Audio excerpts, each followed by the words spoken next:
Hi everyone, welcome to They Play Games, a podcast for non-gender conforming folks within the game industry.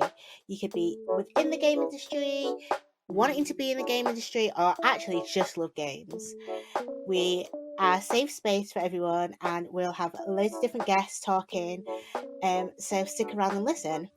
I'm your host Liddell, aka Pastel About 90, and I recorded this intro way too many times. I hope you enjoy this podcast. And if you like it, please subscribe on your app that you're listening to it on. And, keep listening. I don't know why I did that sound. Hi. Hi, Cinzia. How are you? Hello. I'm good. How are you? I am great. I am keeping warm with my electric blanket. I did just turn my heater off because I didn't want to get too hot during this. So if you see me like sweating, it's because I've got too many layers this. on. Yeah, Yeah. and I've got this on. I mean, I have Uh, a blanket too. I just I figured out how to keep it off camera. yeah, no, I'm just no. I need it. I'm putting it on. Yeah. Okay, so first question I have for you is, how did you enter the game industry? Yeah. So my journey into the games industry is actually quite an interesting one. So before working in games, so I moved in London about 12 years ago, and obviously like had been a nerd my whole life. That was kind of like playing games, from the moment I was a child. And so I always wanted to kind of like figure out how to get into that kind of path. But so I kind of like, so I moved, when I moved in London about 12 years ago, I very much did like found like pubs to work into. I had like, so I left university before like graduating. So I just came into London with like no money to my name and just like found the first job that I could get. And so yeah, I kind of like had a history of working in pubs. I then got to work into a youth hostel, and so I got into like the kind of like customer service jobs that I then switched into fintech. And so fintech is like a mix of finance and technology that like people put together.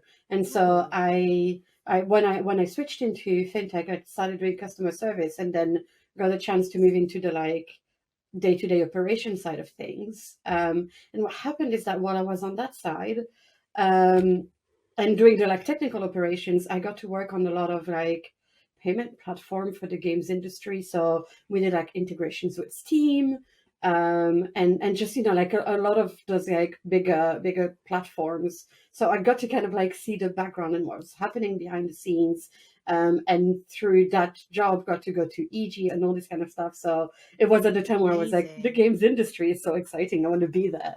And so I very much just like started applying as much as possible. And it took me, I think, like a good 2 or 3 years before I managed to find a job in the industry. But so the big issue that I had, because I'd been working at that point when I was trying to work in the games industry for a few years in those like financy type of places. And so my CV looked extremely boring for the games industry. And I just could not get anyone to reply to me because it just, yeah, I was like, well, why Yeah. is this person working in finance wanting to get in the games industry? And so I ended up doing like an extremely colorful CV that had like I made a pixel character of myself. And so I created like a page that was like an achievements page. And so all my previous job experiences were like previous achievements. And then whatever job I was applying to was like the locked achievement. And that got the attention of people. And that's how I managed to break through into the industry. That is an amazing way to do your CV. Like, Mm, you see so many people with like and this is no shade on anyone, yeah, but like you see so many people with like just a plain white cover of the CVs. I think mine is actually pastel pink because that's one of my favorite of colors. course. Um, but like I think having it like game related, if that's what you love, like why not why not show it? Like you're entering the industry. Like Yeah. Like, just show it. Like, show it off. Show, like, especially when most CVs, like, they want them now to be like one pages. Like, show your creative side in that one page. Oh my god, that's so Yeah. cool. Yeah, it was just like my experience is forgettable. Let's make my CV not be that. And yeah, it worked out. I obviously like I uploaded two CVs. I had the like fun one and then the like actual Yeah. technical one that had all my experience. But yeah, that was like my way to make it through. And then I worked in games. I worked in like the game making side of things. So I was doing live ops, so making sure that the games that I was working on in my previous company, that the game was running, that there was no downtime, etc. And then, you know, kind of like when that game got censored, when we stopped supporting it, I pitched myself as like someone that would do the like game as a first service thing, but for the business. So Ah. how do we keep the business running no matter what, etc. And that was in 2019. So I started working into that, like, you know, if people can't come into the studio, if we can't like have a business as it is, how do we handle that as a business? How do we keep the business running? And so we started putting a bunch of processes in place to make sure that the business would run no matter what. In 2019, and then 2020 came about, and we were all quite thankful that we'd been thinking about it for a few months. I wonder why. Yeah, you know, there's always the little bit of like, I didn't cause this by over planning. No, I didn't. That's not how it works. Yeah. Yeah. I didn't foresee this at all. At Yeah. all, did I? No. Do I have superpowers that I didn't know about? Do I now know the lottery numbers? Yeah. Do I? Can I keep trying doing this, but that in a way that's gonna, you know, bring me a ton of money? Yeah. Is this working for everyone or just me? Like, you just think those things. Like, Yeah. is everyone else seeing this or is it Yeah. just me? Like, is Yeah. It's am I like what's happening? Yeah. Yeah, so no, and so I'd been doing like the equity, diversity, and inclusion thing for a while. I think, you know, that this is something that a lot of marginalized people end up veering towards being interested in, that because you have to you know, talk about and try to make sure that you're treated right. So you want to do the same for everyone else. And so yeah, I was running that on the side of like my day-to-day job. And so I ended up leading a diversity and inclusion group, started doing unconscious bias workshops at the studio, and that was really well received. So I kind of like try and then spread it a bit further.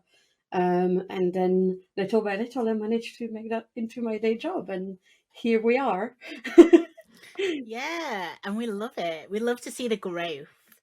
Um, Talking about EDI and how amazing it is. How do you think, from when you started in the game industry to now, how do you think the game industry has changed how it looks towards EDI? It's interesting. I think we're at a point now where it's starting to become a thing that people are like, oh, we actually need to do this. We need to pay attention to that. When I mean, I was very very lucky to have started to work into the games industry after Gamergate. Um, Mm. so I didn't get to experience all of that being in the industry, which would have been like, I'm so happy about that. Bless you. um so that's yeah, that's something that I think like it was very different, and you can see that the games industry has evolved since that. It's obviously not evolved enough. There is so much work to be done. So um much. yeah. But I think there's a slow kind of like approach to it now, where people are realizing, and the past 2 and a bit years have really moved things forward much more quickly. I think that the massive wake up call that June 2020 and the like the Black Lives Matter movement taking a much bigger stride, um, for terrible reasons, but all of Yeah. that kind of like moving forward was a massive wake up call for a lot of white people. to realize that things were not so great for Black people, and that's something that they'd never really considered or thought about. And so I think we saw a big wake up call in the games industry at that point, where a lot of studios realized that they needed to make a statement, they needed to start making changes. And so I feel like that kind of like shifted things towards moving more quickly for a place where equity, diversity, and inclusion is thought about. Yeah, it's That's not the just bare like minimum. it's not just like that buzzword that people put like Yeah, in a policy anymore. People have actually got like people working on it, and like they hire consultancies instead of just going, yeah. yeah, we'll come to it when it matters. Yeah, exactly. And then you've got the other thing with like everyone having worked from home and then having actually had a chance to review your priorities in life and realize that work is not everything and that you can like, you have hobbies that are more important than just like playing, living, breathing games constantly.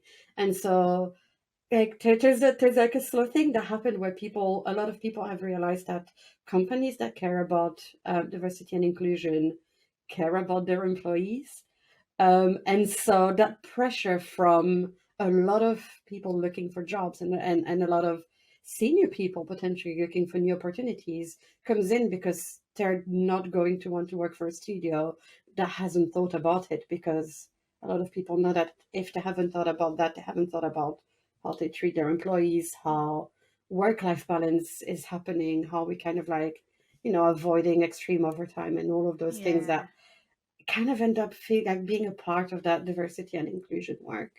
Yeah, like people just think it's about like bringing in like different people, but there's so much to it compared to Yeah.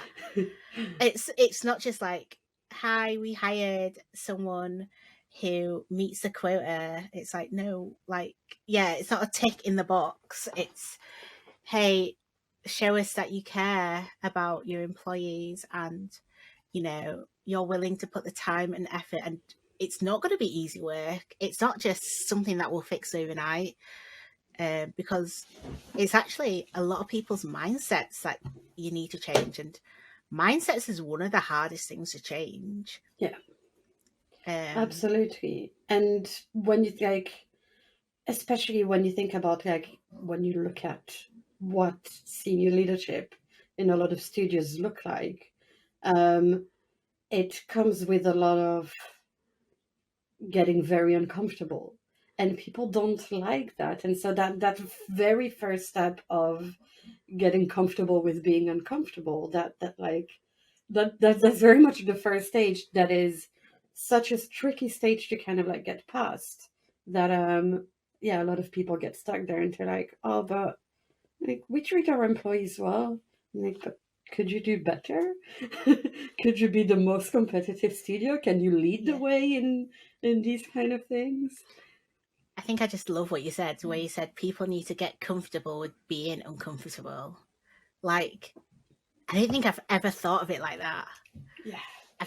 I've always thought about people having to be like, I know people, I need to make people uncomfortable, which is why this also started, Yeah, because it's a conversation that needs to happen. People need to hear from us, and it's things absolutely. that needs to be said. um there was Megan the Stallion, absolute queen, said some amazing words the other day. By the other day is could be a month ago, no, when I post this. um and basically she was talking about how if she's in the room and she's having a conversation, like if she feels uncomfortable, then everyone else in that room has an issue, and she has an issue with them. If everyone else in the room is have something uncomfortable about what she says, because what the point she's making is so clear, then they need to learn. And I was like, this applies so well to so many issues, So because much. it's so true. And it's like, it's changing that narrative and making sure that people understand.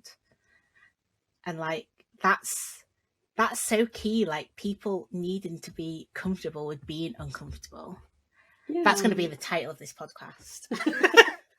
Yeah, it's one of my kind of like favorite saying that like, that's one, and then the other one is privilege is invisible to those who have it. Oh Those are my like God, my two so kind true. of um so I mean it's just it's so simple, but it just makes me like when we're talking about people being uncomfortable, etc., it just very much highlights that unless you explain the difference in lived experiences, that it's not going to be obvious, because we all tend to live in our own little box, just going on, just going by, trying to get by and live. And so um you'll have people will struggle, and everyone struggles, of course, and everyone has different lived experiences, and everyone will have different like things that they struggle with. But unless you kind of like figure out that you might be struggling, but someone in that is more marginalized than you in your position could be struggling more with the same situation. That's when you start kind of like looking at things differently. But it's very difficult to acknowledge that, because people think that privilege means having it easy, whereas Yeah, it means not having it as hard.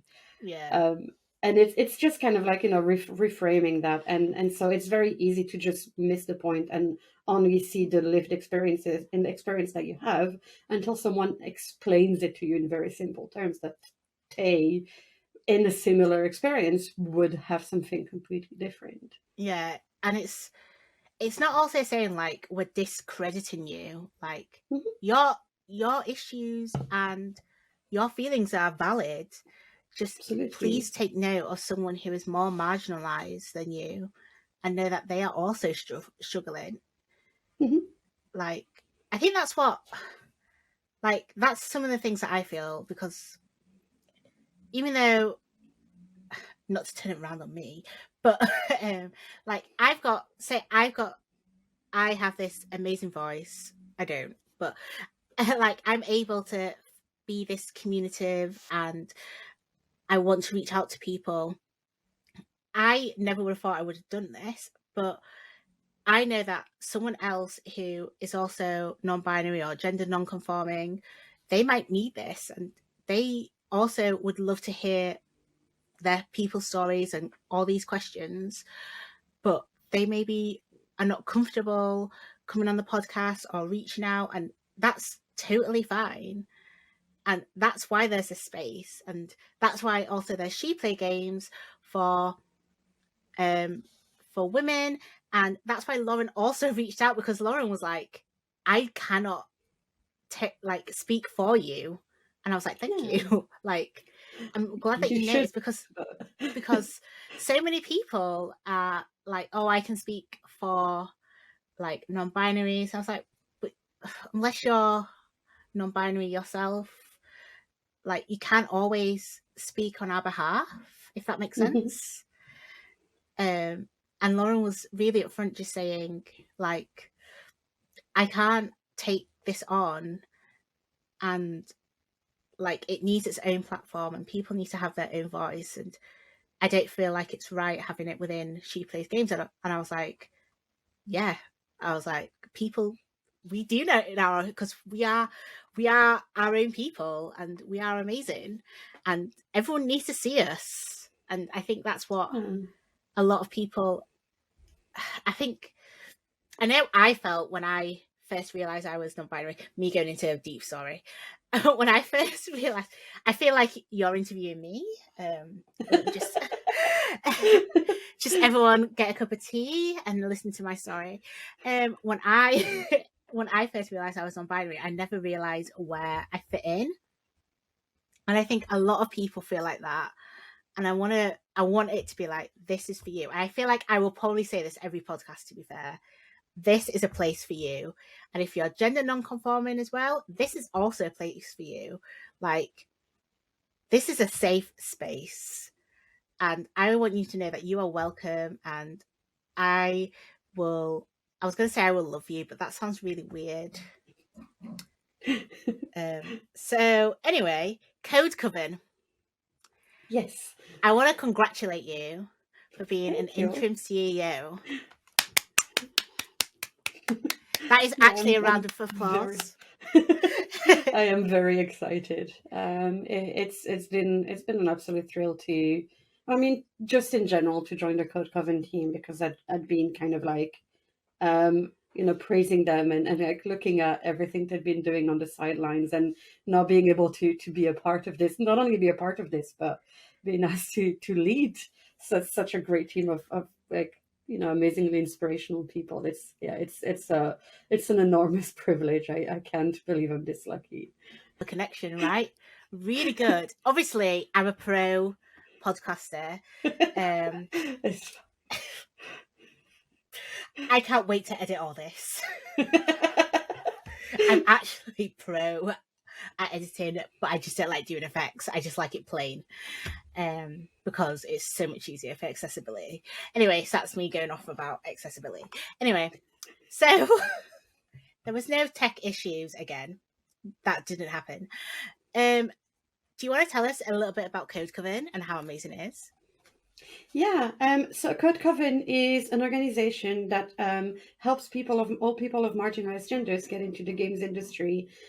We do that through doing different accelerators and classes, and just kind of like giving people access to the knowledge that is, so often gatekept to all of us.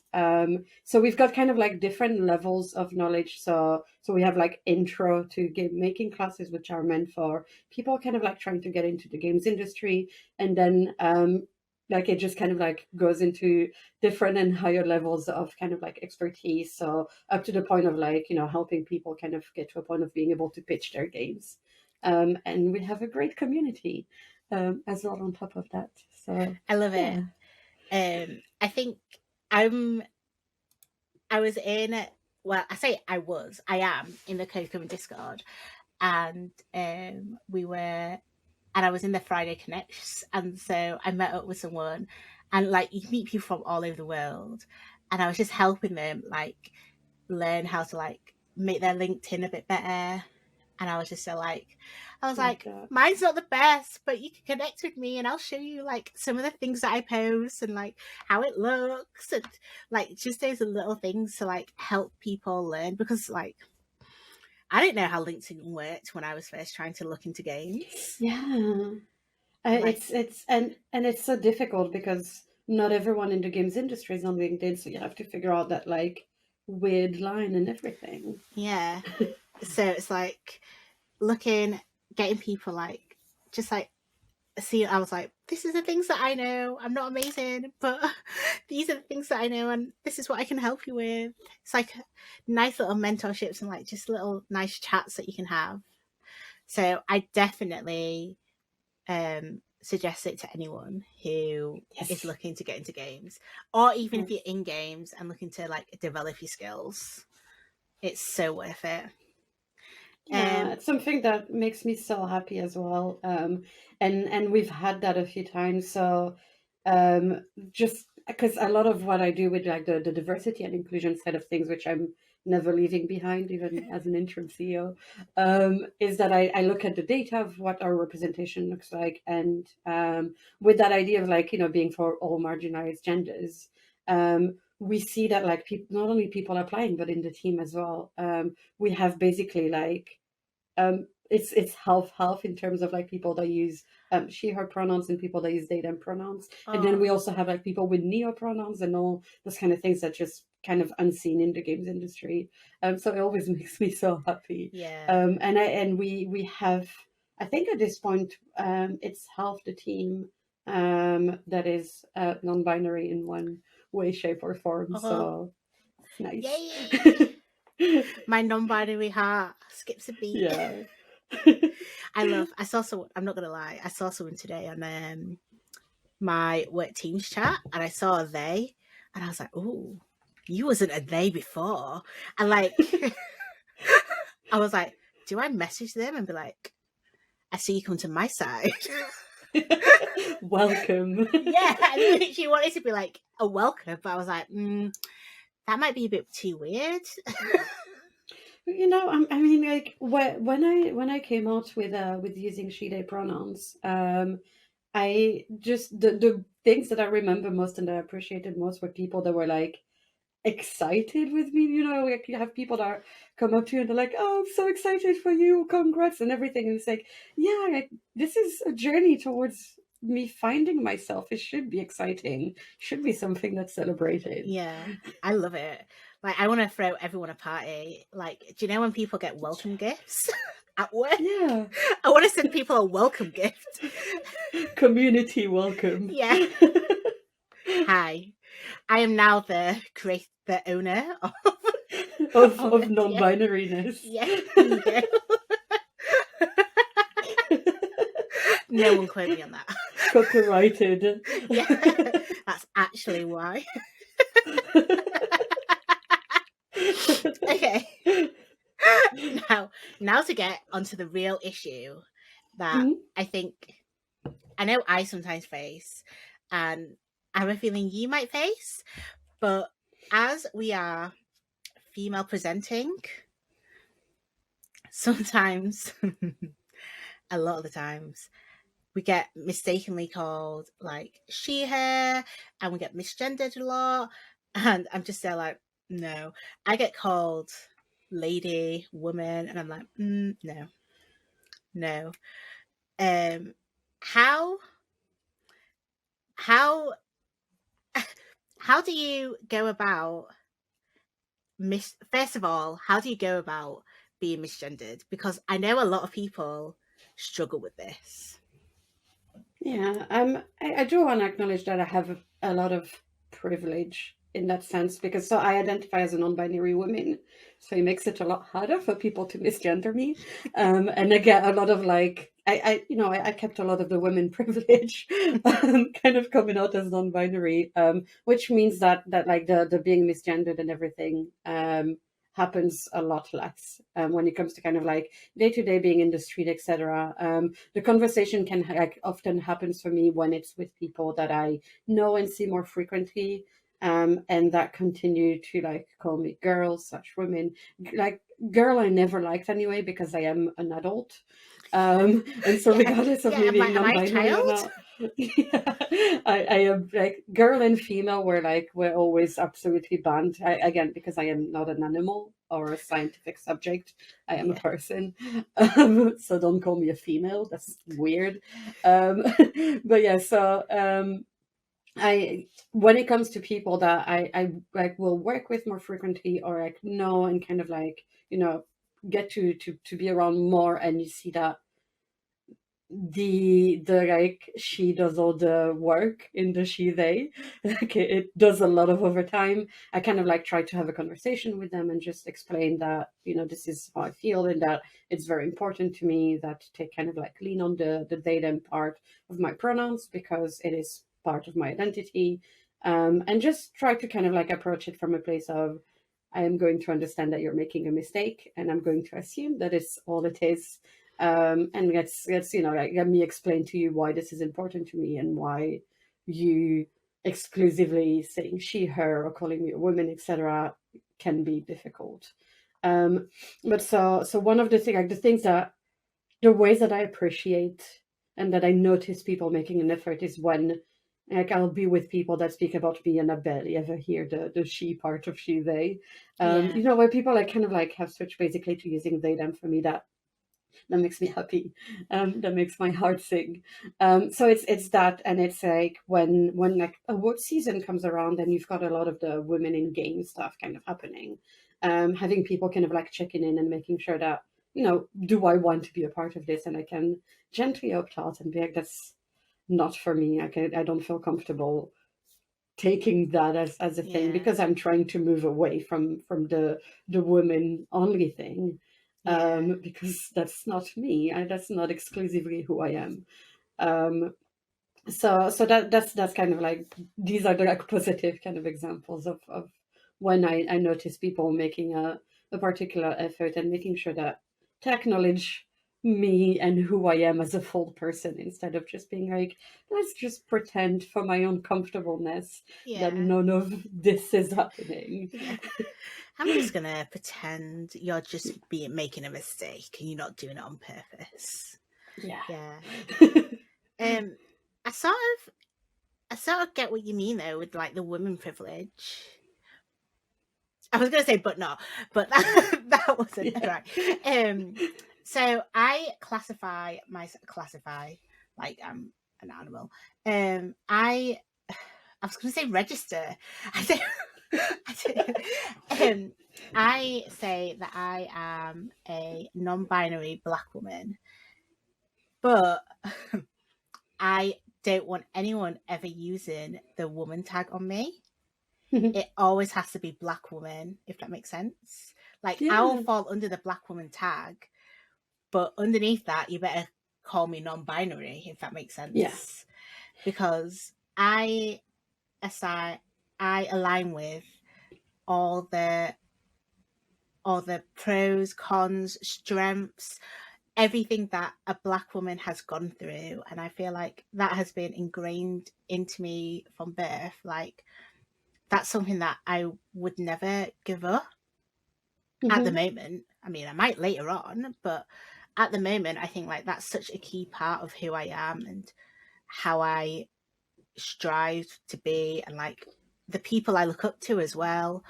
Like Absolutely. I gain so much from hearing from them, and like the communities that I'm in, and like and like this is part of like the journey, like still being non-binary, but I'm also a Black woman, and Hmm. but don't call me a woman. Like that's like that would be my tag. Like I'm a non-binary Black woman, but don't call me a woman. Like Yeah, I love that. yeah, like But it's so big. It's bigger than people think. yeah, I so get it. Like, especially because, like for me, growing up as a femme presenting person, um, you are taught so much to not be proud of yourself and not be proud of who you are. And so, like when I kind of like got to high school age, I was hanging around a lot of boys and guys, and just it just felt like I wasn't able to embrace my femininity. And part of my journey into adulthood was getting to a point where I was proud of who I was. Yeah, And it's so difficult to leave that journey behind, which is why like that whole, not only that, but also the, the like oppressive side of femininity is something that I learned a lot from, and I kind of like, that's how I started my journey ultimately. Um, and so that's something that's very difficult to leave behind when it is so important and so like key to who you are as a person. yeah. Like everyone thinks, like well, I say everyone. I'm generalizing here. Everyone being the everyone thoughts in my head.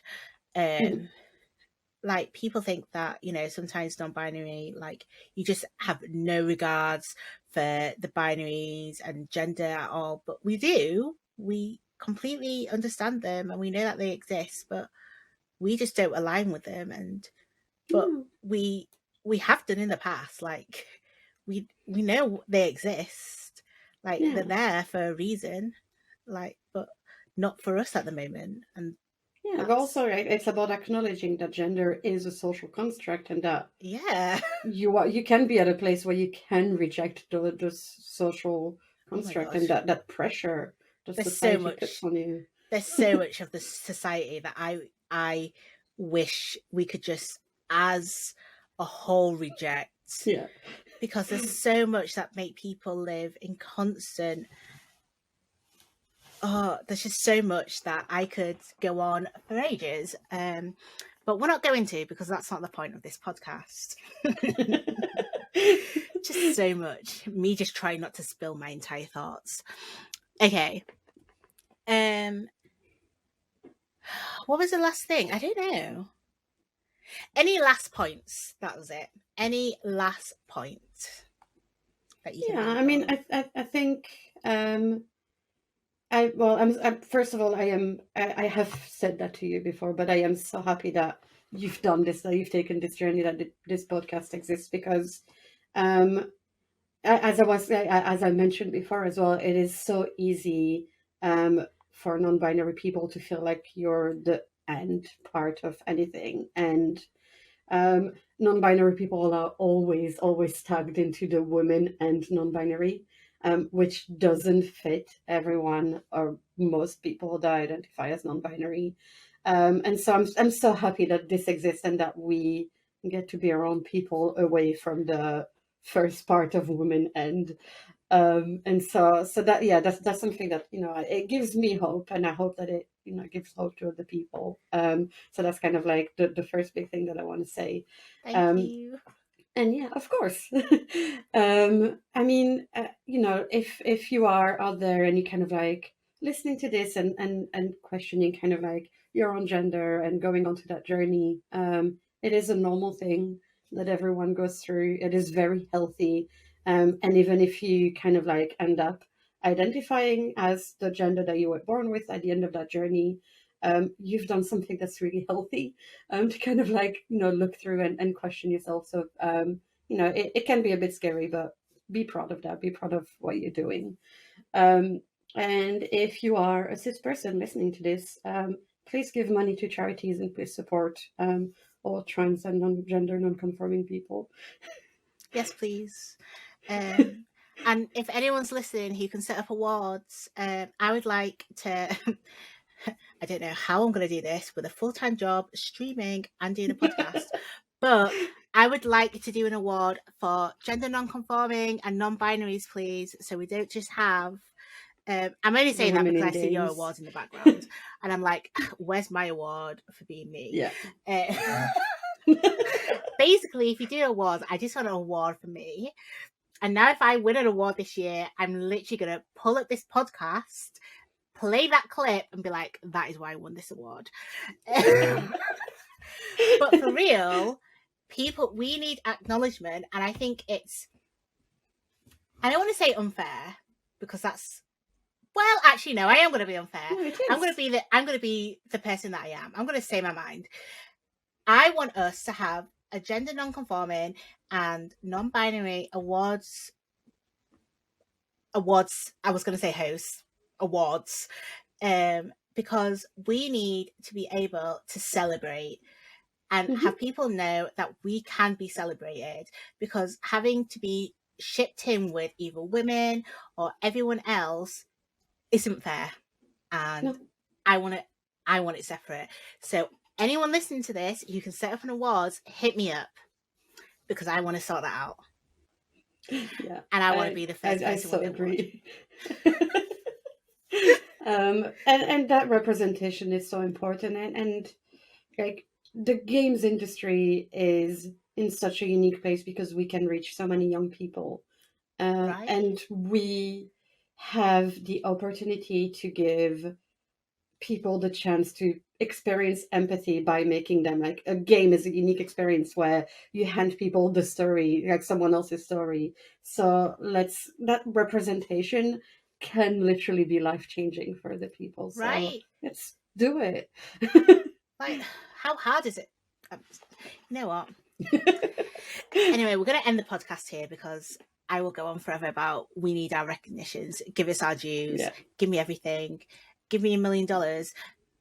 And I'm in the UK, so I don't even need dollars. I would like pounds. I just end every podcast with utter chaos. Anyway, thank you for being on it. Thank you for taking the time. Everyone claps. Thank you.